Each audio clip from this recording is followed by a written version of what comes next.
जय माता दी दोस्तों, वर्ल्ड बेस्ट मैजिक में आपका हार्दिक स्वागत है। कैसे हैं आप सब?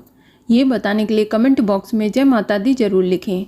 दोस्तों, आज हम सुनेंगे सावन सोमवार की व्रत कथा, जो इस प्रकार है। एक साहूकार था जो भगवान शिव जी का अनन्य भक्त था। उसके पास धन धान्य किसी भी चीज़ की कमी नहीं थी, लेकिन उसकी कोई संतान नहीं थी और वह इसी कामना को लेकर रोज शिव जी के मंदिर जाकर दीपक जलाता था। उसके इस भक्ति भाव को देखकर एक दिन माता पार्वती ने शिव जी से कहा कि प्रभु, ये साहूकार आपका अनन्य भक्त है। इसको किसी बात का कष्ट है तो आपको उसे अवश्य दूर करना चाहिए। शिव जी बोले कि हे पार्वती, इस साहूकार के पास पुत्र नहीं है, ये इसी से दुखी रहता है। माता पार्वती कहती हैं कि हे ईश्वर, कृपा करके इसे पुत्र का वरदान दे दीजिए। तब भोलेनाथ ने कहा कि हे पार्वती, साहूकार के भाग्य में पुत्र का योग नहीं है। ऐसे में अगर इसे पुत्र प्राप्ति का वरदान मिल भी गया तो वह केवल 12 वर्ष की आयु तक ही जीवित रहेगा। ये सुनने के बाद भी माता पार्वती ने कहा कि हे प्रभु, आपको इस साहूकार को पुत्र का वर देना ही होगा, अन्यथा भक्त क्यों आपकी सेवा पूजा करेंगे। माता के बार बार कहने से भोलेनाथ ने साहूकार को पुत्र का वरदान दिया, लेकिन ये भी कहा कि वह केवल 12 वर्ष तक ही जीवित रहेगा। साहूकार ये सारी बातें सुन रहा था, इसीलिए उसे न तो खुशी हुई और न ही दुख। वह पहले की ही तरह भोलेनाथ की पूजा अर्चना करता रहा। उधर सेठानी गर्भवती हुई और 9वें महीने उसे सुंदर से बालक की प्राप्ति हुई।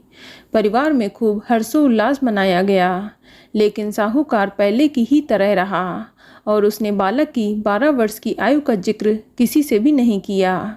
जब बालक 11 वर्ष की आयु हो गई तो एक दिन साहूकार सेठानी ने बालक के विवाह के लिए कहा।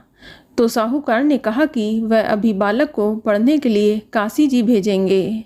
इसके बाद उसने बालक के मामा को बुलाया और कहा कि इसे काशी पढ़ने के लिए ले जाओ और रास्ते में जिस भी स्थान पर रुकना वहाँ यज्ञ करते और ब्राह्मणों को भोजन कराते हुए ही आगे बढ़ना।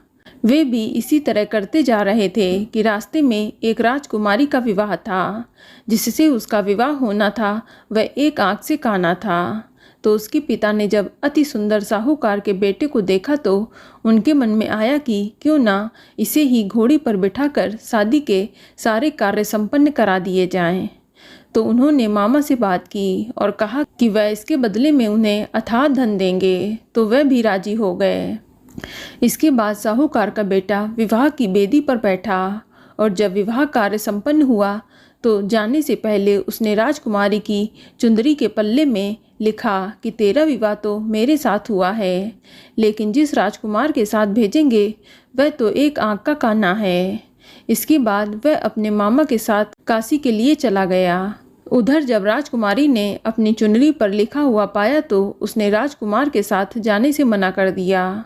तो राजा ने भी अपनी पुत्री को बारात के साथ विदा नहीं किया। बारात वापस लौट गई। उधर मामा और भांजे काशी पहुंच गए। एक दिन जब मामा ने यज्ञ रचा रखा था और भांजा बहुत देर तक बाहर नहीं आया तो मामा ने अंदर जाकर देखा तो भांजे के प्राण निकल चुके थे। वह बहुत परेशान हुए, लेकिन सोचा कि अभी रोना पिटना मचाया तो ब्राह्मण चले जाएंगे और यज्ञ का कार्य अधूरा रह जाएगा। जब यज्ञ संपन्न हुआ तो मामा ने रोना पिटना शुरू किया। उसी समय शिव पार्वती उधर से जा रहे थे। तो माता पार्वती ने शिव जी से पूछा कि हे प्रभु, कौन रो रहा है? तभी उन्हें पता चला कि ये तो भोलेनाथ के आशीर्वाद से जन्मा साहूकार का पुत्र है।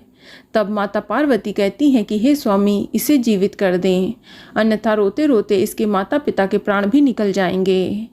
तब भोलेनाथ ने कहा कि पार्वती, इसकी आयु इतनी थी सो वह भोग चुका, लेकिन माँ के बार बार आग्रह करने पर भोलेनाथ ने उसे जीवित कर दिया।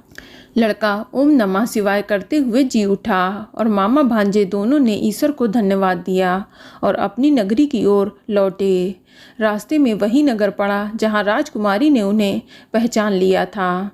तब राजा ने राजकुमारी को साहूकार के बेटे के साथ बहुत सारे धन धान्य को देकर विदा कर दिया। उधर साहूकार और उसकी पत्नी छत पर बैठे थे। उन्होंने ये प्रण कर रखा था कि यदि उनका पुत्र सकुशल न लौटा तो वह छत से कूदकर अपने प्राण त्याग देंगे। तभी लड़के के मामा ने आकर साहूकार के बेटे और बहू के आने का समाचार सुनाया, लेकिन वे नहीं माने। तो मामा ने शपथ पूर्वक कहा।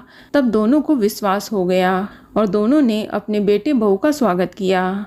उसी रात साहूकार को स्वप्न में शिव जी ने दर्शन दिए और कहा कि तुम्हारे पूजन से मैं प्रसन्न हुआ। इसी प्रकार जो भी व्यक्ति इस कथा को पढ़ेगा या सुनेगा उसके समस्त दुख दूर हो जाएंगे और मनोवांछित सभी कामनाओं की पूर्ति होगी।